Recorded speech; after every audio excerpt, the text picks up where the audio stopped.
നമ്മൾ ചൂടുകല്യാണം ഉണ്ടാക്കാൻ പോകുന്നത് ഇതിനകത്ത് വെളിച്ചെണ്ണ ഒഴിച്ചിട്ട് ചൂടാകുമ്പോൾ കടുകിട്ട് ഒഴിക്കാം.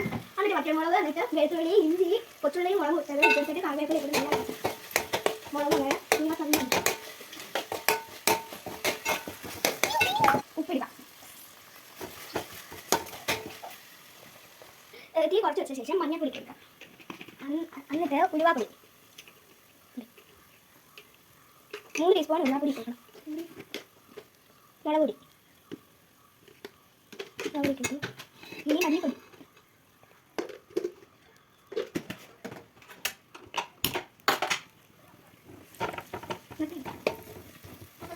ഇങ്ങനത്തെ ഒരു കളറാകുമ്പോൾ നമുക്ക് പുളിവെള്ളം ഒഴിച്ചു കൊടുക്കാം.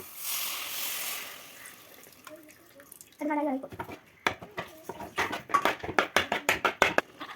നമുക്ക് തക്കാളി കൊടുക്കാം. പുളി ഒഴിക്കുന്നതിന് മുമ്പാണ് നമുക്ക് തക്കാളി കൊടുക്കേണ്ടത്. നമ്മൾ മറന്നുകൊള്ളാം. വെള്ളം ആവശ്യത്തിന് വെള്ളം ഒഴിച്ചു കൊടുക്കാം. കുറച്ച് കഴിഞ്ഞിരിക്കുമ്പോൾ നമുക്ക് മീൻ ഇട്ട് കൊടുക്കാം.